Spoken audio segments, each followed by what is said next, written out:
habeen wanaagsan daawadayaal meel kastoo aad joogtaan halkan waa Film TV maanta muuqaalkan idin wado uu ka xiisa badan yahay muuqaaladii hore balse intaan u gudgalin muuqaalka waxaan idin ka codsanayaa inaad subscribe-ka ku caawisaan walaashana Amal Yusuf waxaan qaybta hoose idin soo dhigay linkiga YouTube-keeda cusub fadlan subscribe u saara waxaad halkaas ka heli doontaa ruwaayado sheekooyin barankiyo falogyo iyo muuqaalo ku xiisa geliya haddii aan u soo laabto muuqaalkeena caawa waxaan idin hayaa musalsalkii taxanaha ahaa ee qalbiyadii midoobay oo meel xasaasi maraya musalsalkan caawa wuu ka xiisa badan yahay kuwii aad horay u daawateen waxaan idin hayaa qaybta 13aad iyo 14aad ee qalbiyadii midoobay fadlan si aad u daawato raac tilmaamahan ku siinayo waxaad tagtaa Facebook-gaaga kadibna ku qor mucjiso jacayl 2020 page-kaasi ayaa si toos uga daawan kartaa markale daawadayaal waxaan idin xasuusinayaa inaad subscribe-ka ku caawisaan walaashana Amal Yusuf oo YouTube-keeda aan idin soo dhigay qaybta hoose ee muuqaalkan oo description-ka loo yaqaano subscribe asaarto waxba ka dhibi mayso ee fadlan ku caawi walaashada share gareyna muuqaalka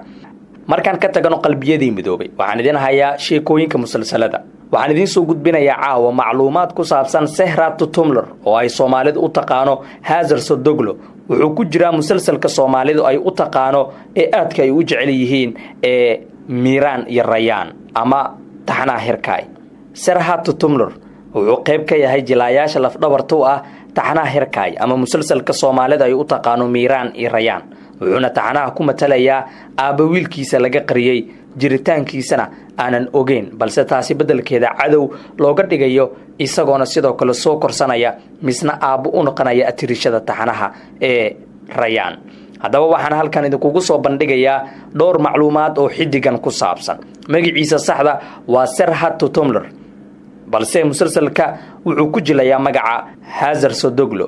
wuxuu dhashay sanadkii 1972 waana 47 jir wuxuuna ku koray waxbarashadiisana ku qaatay magaalada Istanbul ee dalka Turkiga wuxuuna ka qalin jibiyay isla markaana bartay kulliyadda tiyaatarka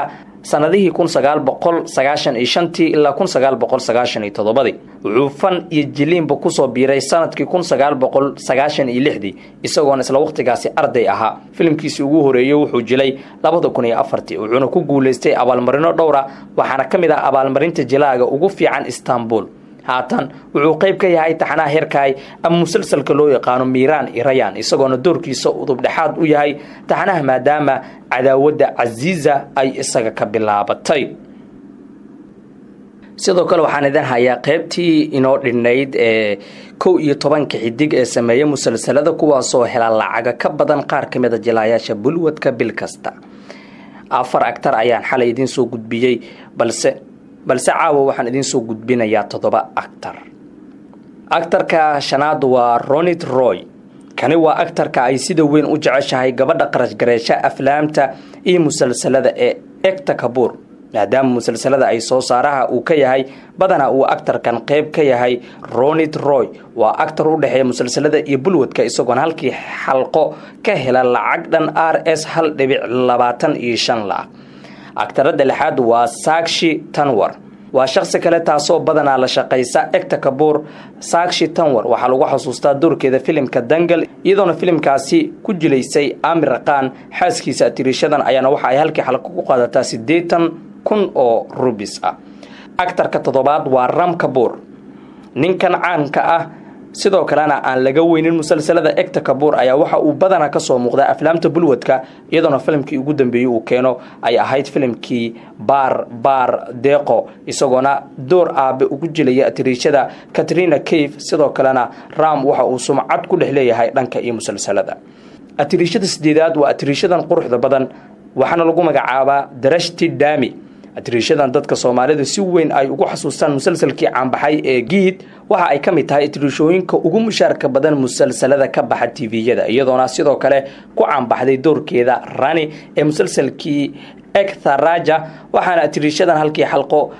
ka soo gala lacag dhan RS 80,000 oo laaqa actorka sagaalaad waa Mohit Raina